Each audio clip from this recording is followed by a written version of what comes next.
Imagine the worst thing that we try and protect ourselves against happening, and it happened. I worked at the same company, actually a school district, for 16 years. And about 2 years ago, I resigned under circumstances that just weren't great due to an accusation that was made. It was baseless, but I couldn't recover from it if I stayed, so I left. Just sold a house, I just bought a new house, my mortgage is more, I have no income. And I'm thinking, well, I'm educated, I have a PhD, this will be a snap. Well, it wasn't. I applied for all sorts of things and could not get an interview. About 14 months into this whole ordeal, I applied for and interviewed for and made the final round of interviews for my dream job and was just sure it was happening. It came down to me and one other candidate. The other candidate dropped out. So in my mind's eye, I have the job. But this committee still had to vote, and they voted no.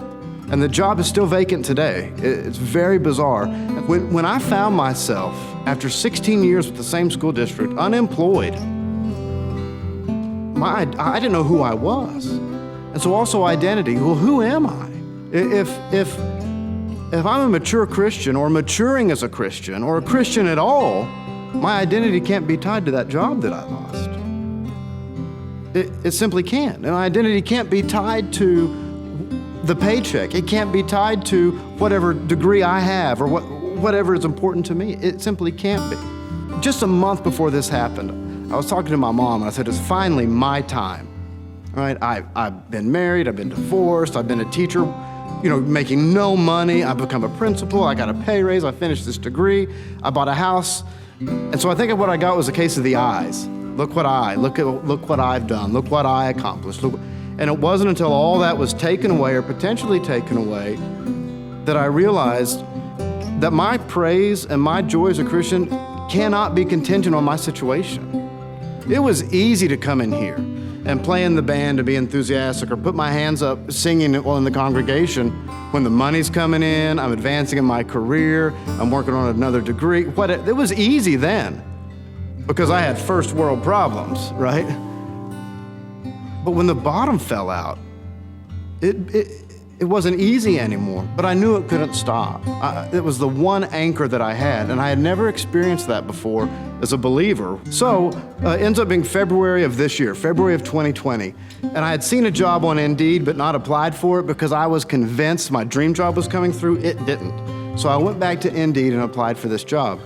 Now, I had been praying this whole time, thinking, I know how I'm going to pray, but I also know what I want, right? Like I'm going to pray, but I know what I want God's will to be for me. So what I said repeatedly was, God, put me where I can make the most difference. Put me where I can use my skill set as an educator and a leader and a principal that I can make the most difference. That's what I said out loud.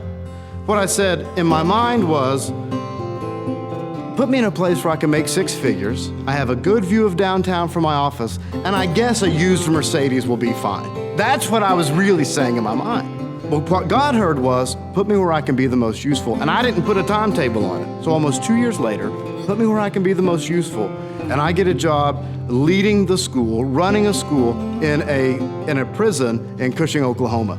Now I work at a facility, we can house about 2,000 men, everything from tax violation, too many DUIs, to life without parole for murder. And my job is to help these gentlemen be the best they can be by furthering their education and kind of playing a role in the prison outside of being a correctional officer. But you talk about opportunity, and you talk about people that need someone that has experienced life a little bit, not comparing my situation to theirs, but I've experienced disappointment. I've experienced success. I've experienced failure. And just to be someone in there that listens or gives a gentleman an opportunity to obtain an academic milestone that he didn't have before, it's huge.